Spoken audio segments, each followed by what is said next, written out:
Good morning. Welcome to the New York City Council vote on the hearing on housing and buildings. At this time, please silence all electronics and do not approach the dais. Chair, you may begin.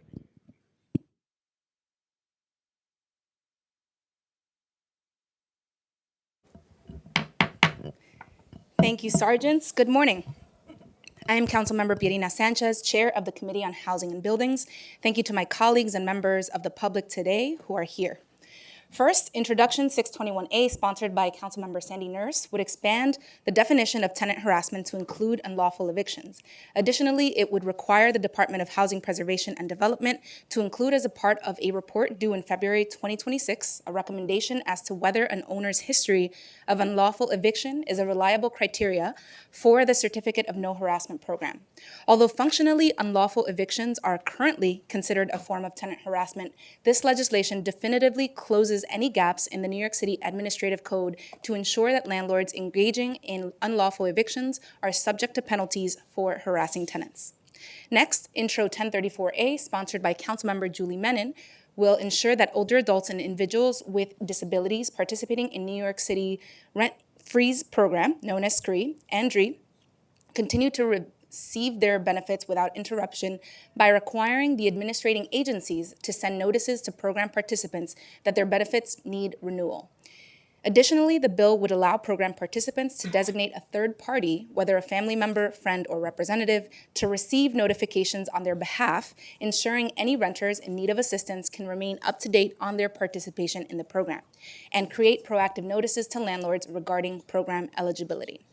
Finally, Intro 429A, sponsored by me, would make a number of changes related to plumbing work and the plumbing industry as a whole in New York City. Several of those changes would be in relation to Local Law 152 of 2016, which created periodic inspection requirements of gas piping systems in response to a series of fatal gas explosions in the years prior, including a 2015 gas explosion in the East Village that leveled a building and killed 2 people that was caused by an illegal flexible hose attached to the gas line to divert gas to apartments within the building. This bill would amend the procedures for those gas piping inspections by requiring that the inspecting entity be either a licensed master plumber or a licensed journeyman plumber working under the direct supervision of a licensed master plumber. This bill would also amend the scope of inspections, requiring gas piping inspections to include the point of connection with gas appliances. Additionally, this bill would change the definition of ordinary plumbing work to include the replacement of certain gas appliances, among other revisions, to extinguish ambiguities in the administrative code and align requirements with current practices.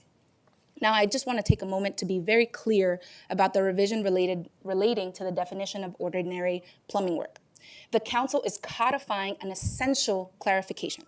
All gas work, including the replacement of domestic gas appliances, must be performed by licensed master plumbers who are registered with and are required to regularly file their work with the Department of Buildings. This important clarification codifies existing practice, as I mentioned, and is a recognition of the dangerous nature of gas work. Relatedly, later today, I will be introducing Intro 1321, an expansive reform to the existing building code, which builds on Intro 429. The existing building code process was the product of a consensus-driven process that began in 2014 and was shaped by trade experts, building owner representatives, and city agencies. Intro 1321 was drafted by the Department of Buildings and would further codify key elements of safety in our building systems, ensuring New Yorkers can trust the homes they live in. These changes, the changes contemplated in Intro 429, are in line with the proposed changes in Intro 1321. We're just doing a few things ahead of schedule. I look forward to continuing the collaborative processes with all stakeholders and my colleagues on the Council. Our shared goal is clear: to deliver safe, dignified homes for every single New Yorker.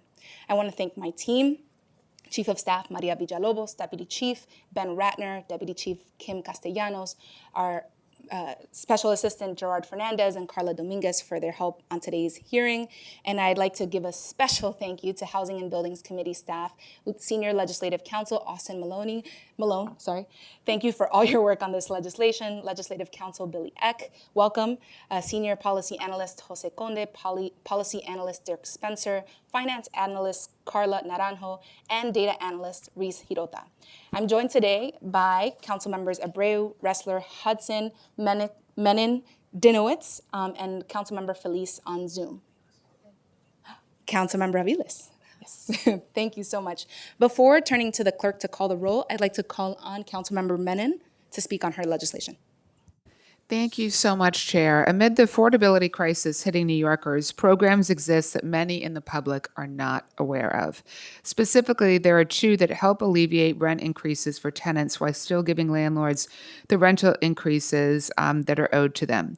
The Senior Citizen Rent Increase Exemption SCREE and Disability Rent Increase Exemption DRE are programs our City Council created that have New York City cover the difference between what you pay and what your landlord could legally charge you through a tax abatement credit. While over 135,000 households are eligible for the city's rent freeze program, only 61,260 to be exact are currently enrolled in both programs.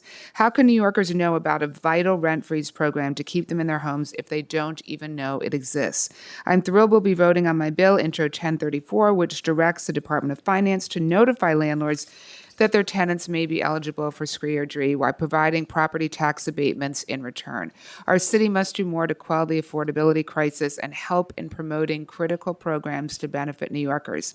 Intro 1034 is a transformative step to increase awareness of SCREE and DRE that will benefit our senior adult population and persons with disabilities.